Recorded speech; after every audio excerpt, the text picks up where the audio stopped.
আসসালামু আলাইকুম, আমি কানিজ ফাতেমা অর্থ এবং আমাদের টাইপ 2 হচ্ছে যৌগিক স্বরধ্বনি। আমরা একটু মৌলিক স্বরধ্বনি নিয়ে আলোচনা করেছি, এখন আমরা আলোচনা করব যৌগিক স্বরধ্বনি নিয়ে। যৌগিক মানিক যেটার কাছ থেকে আমরা জেনে আসছি যে মৌলিক হচ্ছে যেটাকে আর ভাঙা যায় না, আর যৌগিক হচ্ছে যেটাকে ভাঙা যায় বা ভাঙলে আরও কিছু পাওয়া যায়। অর্থাৎ মৌলিক ধ্বনিগুলো দিয়েই যৌগিক ধ্বনি তৈরি হয়, দুটি মৌলিক ধ্বনি একসাথে যুক্ত হয়ে যৌগিক ধ্বনিগুলো তৈরি করে থাকে। তো দেখি আমাদের এখানে কয়টা প্রশ্ন আছে, বেশি একটা প্রশ্ন নেই যৌগিক স্বরধ্বনিতে, কিন্তু যে কয়েকটা প্রশ্ন আছে সবগুলো কিন্তু খুব গুরুত্বপূর্ণ প্রশ্ন। তো প্রথম প্রশ্নটাতে বলা আছে বাংলা বর্ণমালায় যৌগিক স্বর জ্ঞাপক দুটো বর্ণ কি কি?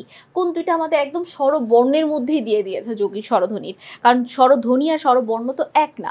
ধ্বনি হচ্ছে উচ্চারণ, বর্ণ হচ্ছে তার লিখিত রূপ। তো এখানে বলা হয়েছে আমরা তো জানি যে যৌগিক স্বরধ্বনি তো অনেকগুলা, কিন্তু স্বরবর্ণ আকারে কোন দুইটা নিজেদের একটা চেহারা পেয়েছে, নিজেদের একটা রূপ পেয়েছে, সেই দুটো হচ্ছে ওই এবং ও।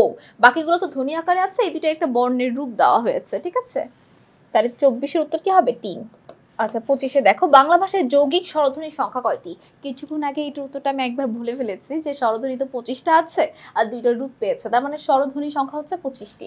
বাংলা ভাষায় কয়টি যৌগিক স্বরধ্বনি আছে? যৌগিক স্বরধ্বনি আছে আমাদের 25টি। নিচের কোনটি যৌগিক স্বরধ্বনির উদাহরণ?